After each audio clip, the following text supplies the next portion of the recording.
युद्ध की हार जीत न केवल हथियारों की श्रेष्ठता या तकनीकी पर निर्धारित है, बल्कि सैनिकों के कौशल और रणनीति पर भी होती है। इसका एक उत्तम उदाहरण था 1965 का भारत पाक युद्ध। उस समय पाकिस्तान वायुसेना के सबसे मशहूर अमेरिकी निर्मित सैब्रे जेट विमानों को उनकी तुलना में कम शक्ति वाले भारतीय लड़ाकू जेट विमानों ने सबक सिखाया। यह वीडियो उस ऑपरेशन के बारे में है जो भारतीय वायुसेना के नेतृत्व की योजना और कौशल तथा वायुसेना के पायलटों की निपुणता दर्शाता है।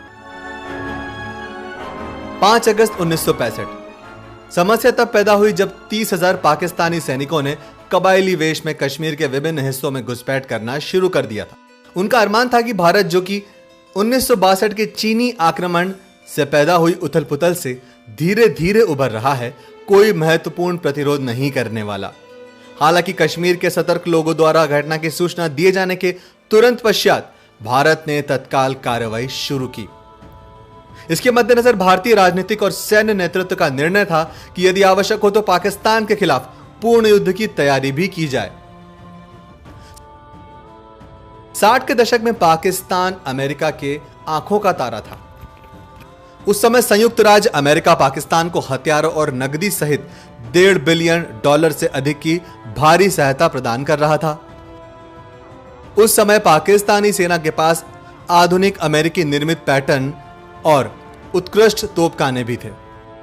इसके अलावा संयुक्त राज्य अमेरिका ने पाकिस्तान वायुसेना को अत्याधुनिक सैब्रे जेट और अत्याधुनिक स्टार फाइटर्स भी प्रदान किए। भारत के पास तब अप्रचलित सेंचुरियन टैंक और युद्धक विमान भी थे। भारतीय वायुसेना के पास वैम्पायर, मिस्टीर और नार्ड जैसे तकनीकी रूप से पिछड़े विमान थे। पाकिस्तान के सैन्य शासक अयूब खान ने अपने नए प्राप्त आधुनिक हथियारों से भारत को आसानी से हराने का सपना देखा। 1 सितंबर को पाक सेना ने भारत पर ऑपरेशन ग्रैंड स्लैम नामक सीधा हमला शुरू किया। हमले को पैटर्न, शेरमन टैंक और जैक्सन टैंक विध्वंसक सहित एक बड़ी ताकत ने अंजाम दिया। हालांकि शुरुआत में भारतीय सेना इस अप्रत्याशित हमले से झकझोर थी, लेकिन इसके कड़े से कड़ा विरोध किया गया। हालांकि भारतीय सेना के अपेक्षाकृत छोटे फ्रेंच टैंक एक बड़ी टैंक सेना के साथ आई पाक सेना के खिलाफ ज्यादा समय तक टिक नहीं कर सके। तत्पश्चात भारतीय सेना ने दुश्मन की चाल विफल करने के लिए वायुसेना की मदद ली। भारतीय युद्धक विमानों ने पठानकोट के हवाई अड्डे से तुरंत उड़ान भरी और सीमा पार आगे बढ़े ताकि पाकिस्तान सेना को मार गिराया जा सके। वायुसेना के वैम्पायर, मिस्टीर विमान के हमले में पाकिस्तानी सेना के 13 टैंक और 62 सैन्य वाहन खो गए। नतीजतन पाकिस्तान को भारतीय विमानों का मुकाबला करने के लिए अपने सर्वश्रेष्ठ विमान लॉन्च करने के लिए मजबूर होना पड़ा। पाकिस्तान वायुसेना ने पेशावर, सरगोदा और मौरीपुर में 120 यूएस निर्मित सेबर्स के और 14 F-104 स्टार फाइटर तैनात किए थे। यहां से आ रहे पाकिस्तानी विमानों से भारतीय विमानों का जमकर मुकाबला हुआ, लेकिन वैम्पायर प्लेन सैब्रे से प्रभावी ढंग से नहीं लड़ सके और उस समय के सर्वश्रेष्ठ डॉग फाइटर्स के रूप में जाने जाते थे। सैब्रे ने उस दिन 3 वैम्पायर को गोली मारकर जमीन पर गिराया। इसके अलावा भारत पहले ही अपना चैंप क्षेत्र खो चुका था। हालांकि भारतीय सेना और वायुसेना कड़े प्रतिरोध के कारण पाक सेना आगे नहीं बढ़ पाई। स्थिति का फायदा उठाते हुए भारतीय सेना ने बख्तरबंद वाहनों सहित अधिक सैनिकों को क्षेत्र में तैनात किया। योजना एक मजबूत पलटवार शुरू करने की थी। तब तक भारतीय वायुसेना ने युद्ध के मैदान से अप्रचलित वैम्पायर विमानों को वापस ले लिया और उन्हें अन्य क्षेत्रों में तैनात कर दिया। लेकिन भारतीय वायुसेना की इस कदम को देखकर पाकिस्तान ने झूठ प्रचार किया कि भारत सैब्रे से डरकर भाग गया। उनका इरादा भारतीय सेना का मनोबल तोड़ने का था। Air chief marshal Arjan Singh ने सैब्रेस की अजेयता से मिथक तोड़ने वाला फैसला लिया। वे भारतीय इतिहास में अब तक के सबसे महान एविएटर्स में से एक थे और हवाई युद्ध विशेषज्ञ भी थे।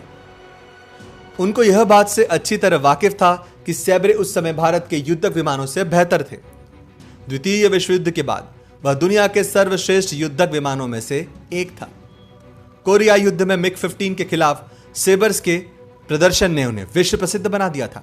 इस विमान की सबसे बड़ी विशेषता 5 किलोमीटर की रेंज वाली side vendor heat seeking missile थी। इसके अलावा पाकिस्तान ने सेबर्स की सहायता के लिए और भी बेहतर स्टार फाइटर्स भी तैनात किए थे। ये अपने समय के कुछ सुपरसोनिक युद्धक विमानों में से एक थे। पाकिस्तान का यह मानना था कि भारतीय विमान उनके बेहतरीन युद्धक विमानों को मात नहीं दे सकते। हालांकि उन्हें उम्मीद थी कि भारत सेबर के खिलाफ हॉकर हंटर्स को तैनात करेगा।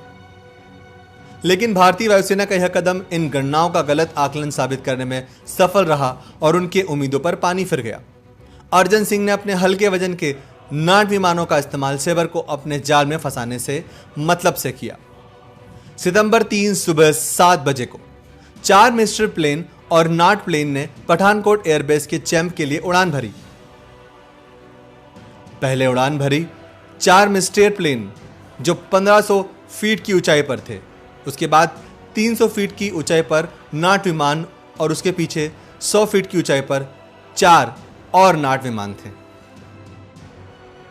हाई फ्लाइंग मिस्टेर एयरक्राफ्ट का मकसद पाकिस्तानी रडार का ध्यान अपनी ओर खींचना था। भारतीय मिस्टेर विमानों की मौजूदगी देखते हुए पाकिस्तान ने तुरंत सेबर को रवाना कर दिया।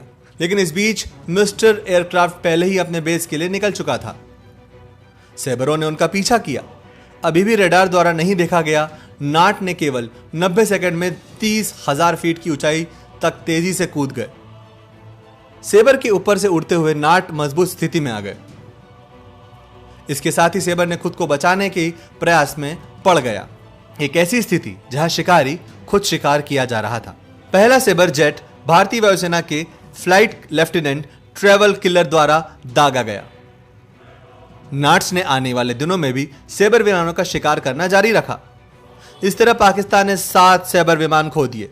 यहां तक कि पाकिस्तान ने नाट के डर से सेबर उड़ाने की हिम्मत तक नहीं की। इसके साथ ही भारत ने आसमान में अपना दबदबा फिर से हासिल कर लिया। ऐसे में नाट का उपनाम सेबर हत्यारा हो गया। तब तक भारतीय सेना के पंजाब में एक और युद्ध मोर्चा बना लिया गया और आगे बढ़ना शुरू कर दिया था। भारतीय सेना लाहौर और सियालकोट के पास पहुंच गई और पाकिस्तान के करीब 2000 वर्ग किलोमीटर पर कब्जा कर लिया गया। बाद में सोवियत नेतृत्व वाली शांति वार्ता ने दोनों देशों के बीच सीमा बहाल कर दी। हालांकि नाट एक ब्रिटिश निर्मित विमान था। रॉयल एयरफोर्स ने इसे केवल एक प्रशिक्षक विमान के रूप में देखा था। रेड एरोबेटिक टीम के विमान के रूप में नाट अभी भी विश्व प्रसिद्ध है। भारतीय वायुसेना की सफलता का कारण ट्रेनर या हल्के लड़ाकू विमान नाट की क्षमता और विशेषताओं की पहचान करना और उनका उपयोग करना था। 1971 के भारत पाक युद्ध के दौरान नाट विमान ने भी अच्छी सेवा दी। भारत ने बाद में बांग्लादेश को कई नाट विमान उपहार में दिए। हालांकि भारतीय वायुसेना नाट विमान के प्रदर्शन से प्रभावित थी, लेकिन उनकी हाइड्रोलिक्स और नियंत्रण प्रणाली अपर्याप्त थी। भारत तब यूके द्वारा लाइसेंस प्राप्त करके नाट को स्थानीय रूप से अजीत नाम से संबोधित और विकसित किया गया था। बाद में से 175 से अधिक हाल निर्मित नाट विमान भारतीय सेना का हिस्सा बने। 1965 इस बात का एक अच्छा उदाहरण था कि कैसे हमारी सेना उस समय के हथियारों और क्षमताओं को पहचानने और उनका उपयोग करने में सक्षम थी। यह ज्ञान भारतीय सेना को आज भी खास बनाता है। हम कामना करते हैं कि हमारे सेनाएं बेहतरीन हथियारों से भारत के खिलाफ किसी भी चुनौती का प्रभावी ढंग से मुकाबला करने में सक्षम हों। जय हिंद।